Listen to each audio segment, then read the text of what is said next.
Once again, the eyes of the world are on Minneapolis. The city braced for the trial of the former police officer accused of murdering George Floyd. Tense in the knowledge this will be a defining moment for America. The intersection where George Floyd died has become a sacred space, a police-free zone with heightened emotions by day, increased shootings and gang violence by night.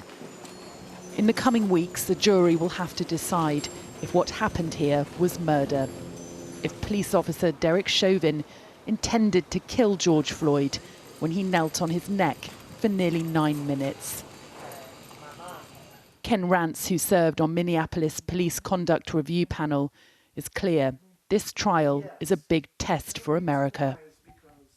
The U.S. is at a racial crossroads, and it's one of the things that we've never truly addressed as a nation. And until we do, it is going to continue to pull us apart. And I've reviewed my share of cases, but this was the worst, the most egregious violation of civil rights I've ever witnessed. And for 8 minutes and 46 seconds, he had his knee on this man's neck. I've asked myself, what was his intent? When was enough enough? He had 8 minutes and 46 seconds to think about his actions. Was he going to let George Floyd up after 9 minutes? After 10 minutes? What was he waiting? Was he waiting for help? Derek Chauvin is appearing in court in person in the first criminal trial to be televised in Minnesota. Released on a $1 million bail, the former officer pleads not guilty to the murder and manslaughter of George Floyd. It's alleged Derek Chauvin has a history of excessive force as a police officer. I'm good. Good to meet you. I went to meet LaShawn Braddock, who was arrested by Derek Chauvin in 2013 after a mistaken identity. The mental health worker later filed a complaint about his aggressive treatment. So I went down on my knees, and then I went down to the ground, and they jumped all over me. Then they put the cuffs on me super tight, and I kept complaining that these cuffs are tight. Can you loosen them, please? And then they were saying they're not built for comfort, you know. And I understand that. I'm like, but they're cutting off my circulation, you know. And they kept repeating the same thing, and they still hadn't told me why I was even pulled over at that time. How did it make you feel to be treated like that? Like an animal, like my life didn't matter. When you saw that video, did you see yourself in George Floyd? Yes, because he was just on his neck for no reason, and he was already subdued in the handcuffs.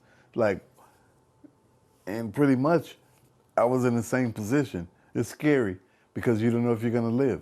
It makes me feel like if they would have took me seriously, or all the other people that complained against him seriously, that it may not have gotten to the point where someone died. LaShawn said his complaint essentially went nowhere, but it was only after George Floyd was killed that he learned he wasn't alone. There were more than a dozen other people who filed official complaints about Derek Chauvin's behaviour as a police officer. LaShawn's complaint wasn't upheld, and nor were the others, where the data is publicly available. In court, the judge has ruled to limit the evidence about previous incidents allowed in the trial. Michelle Gross has collected the data of police complaints and deaths of citizens involving law enforcement in the state of Minnesota since 2000. I knew the history of Derek Chauvin. In fact, when I saw the video, the first thing I noticed was, I thought, that looks like Derek Chauvin. Oh my gosh. There's certain officers whose names you hear over and over again, and his was one of them. The Minneapolis Police Department is not commenting on Derek Chauvin's case.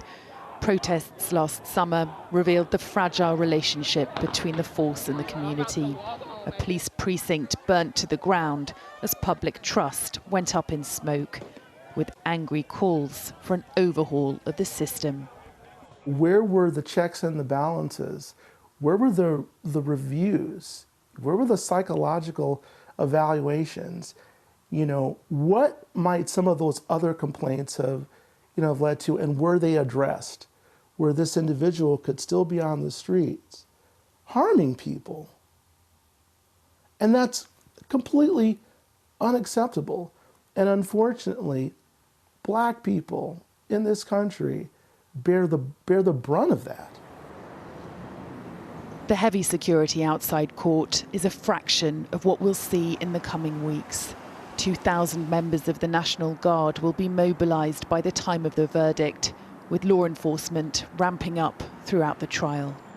In court, Derek Chauvin's lawyers will argue he was just doing his job and following his training as a police officer. It's expected they will seek to discredit George Floyd's character and claim his death was related to drugs and a medical condition. The prosecution will say none of this is relevant, that George Floyd wouldn't have died had a knee not been on his neck for nearly 9 minutes.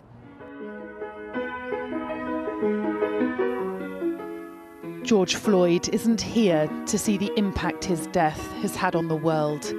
And for many, this trial is about far more than one life. It's seen as a verdict on America's stance on police brutality against its Black citizens. Sally Lockwood, Sky News, Minneapolis.